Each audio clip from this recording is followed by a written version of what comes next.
Assalamualaikum warahmatullahi wabarakatuh. Kali ini aku akan bagikan ide jualan ya. Ini ide jualan receh banget. Bahannya juga mudah, tapi rasa dan tampilannya bintang 5. Nah, ini namanya mini Japanese milk bread. Seperti apa proses pembuatannya? Simak video sampai selesai.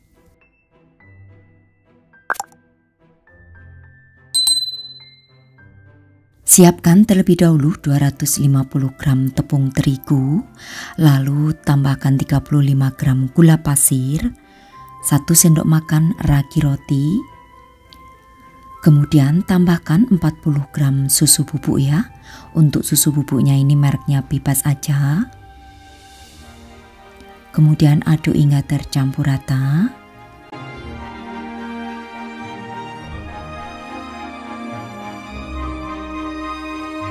Kemudian masukkan 140 ml susu UHT.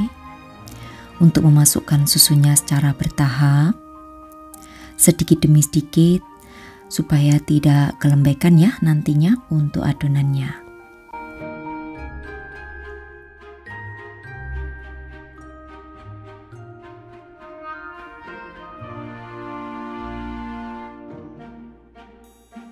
Nah, selanjutnya tambahkan 1/4 sendok teh garam, 35 gram margarin. Ini akan aku aduk hingga tercampur rata, jangan diuleni terlebih dahulu ya. Maksud saya jangan diuleni hingga kalis terlebih dahulu. Jadi hanya diuleni hingga tercampur rata aja. Karena nanti akan aku tambahkan dengan pewarna makanan. Kalau sudah diuleni hingga kalis, lalu baru ditambahkan pewarna makanan, itu pewarna makanannya tidak akan tercampur secara sempurna. Jadi hanya uleni aja hingga tercampur seperti ini. Lalu bagi adonan menjadi 4 bagian yang sama berat ya. Lalu masing-masing adonan akan aku berikan tambahan pewarna makanan. Nah, untuk pewarna makanannya di sini sesuaikan aja dengan selera ya. Untuk penggunaan warnanya. Nah, baru setelah diberikan pewarna makanan seperti ini, lalu uleni hingga menjadi kalis dan elastis. Lalu masukkan ke dalam wadah, tutup rapat. Nah, lakukan ya ke semua adonan. Jadi tipsnya jangan diuleni hingga kalis terlebih dahulu, hingga tercampur rata aja baru diberikan pewarna makanan. Setelah diberikan pewarna makanan baru diuleni menjadi kalis dan elastis. Dan makanannya pewarna makanannya akan tercampur merata ya di adonan seperti ini. Tapi jika kalian sekali lagi ya, jika mengulennya sudah kalis baru diberikan pewarna makanan, itu akan sulit ya untuk tercampur ratanya untuk pewarnanya. Nah, ini akan aku masukkan ke dalam wadah satu persatu. Kemudian akan aku tutup rapat dan didiamkan mengembang terlebih dahulu.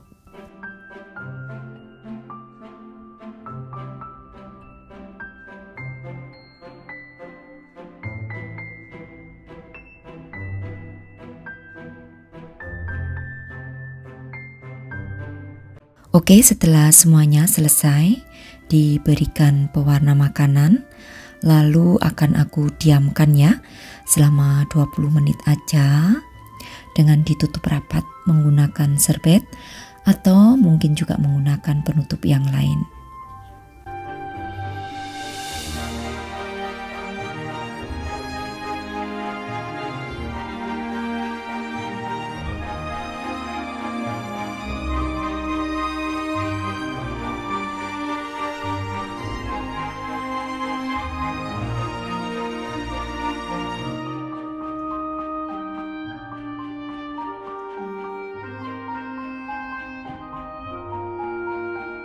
Nah, setelah 20 menit dan sudah mengembang seperti ini ya, kemudian akan aku bagi semua adonan masing-masing dengan berat 20 gram ya.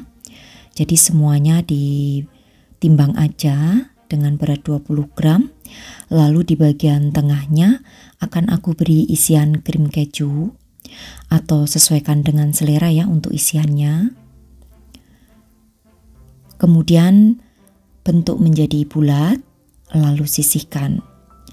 Nah, lakukan ke semua adonan ya hingga selesai.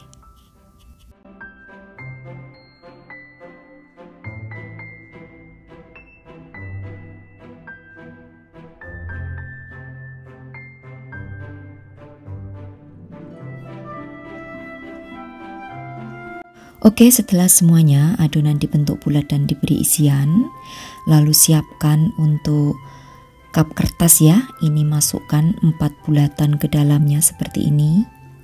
Lakukan hingga semuanya selesai. Nah, di sini karena mau di oven, jangan lupa ovennya sudah dipanaskan 10 menit sebelumnya. Nah, lalu di atasnya taburi dengan menggunakan tepung terigu tipis-tipis aja.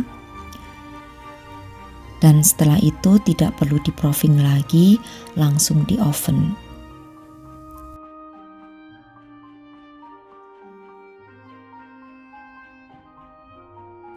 Oven di sini selama 30 menit dengan menggunakan api bawah aja ya, dengan suhu 170 derajat Celcius.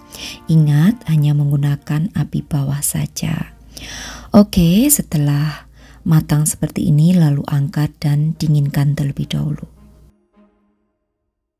Setelah dingin bisa dimasukkan ke dalam plastik OPP seperti ini. Ini aku menggunakan plastik OPP berukuran 10 x 10 cm. Lalu di bagian permukaannya diberikan stiker.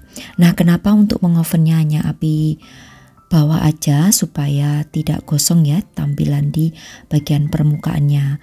Jadi mematangkannya hanya dari api bawah aja supaya warna tetap cantik di rotinya, tidak agak sedikit kecoklatan gitu. Jadi tetap berwarna cerah dan juga tentunya matang sempurna juga ya, walaupun hanya menggunakan api bawah aja. Jadi harus kalian perhatikan ya, hanya menggunakan api bawah. Ini juga bisa ya di oven menggunakan oven tangkring. Nah, untuk cara penjualannya boleh dimasukkan ke dalam dus seperti ini.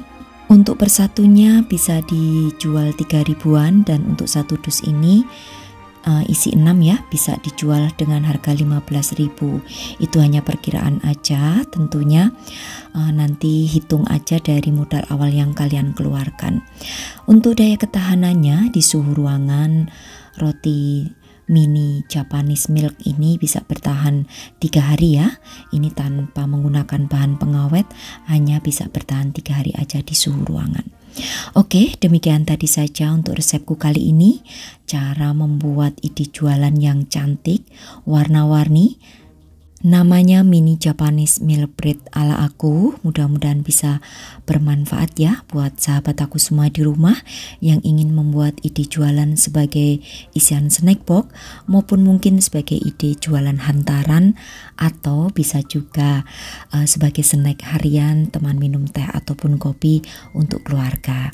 Oke, terima kasih. Sampai bertemu kembali di resep-resep aku yang akan datang. Wassalamualaikum warahmatullahi wabarakatuh. Bye-bye.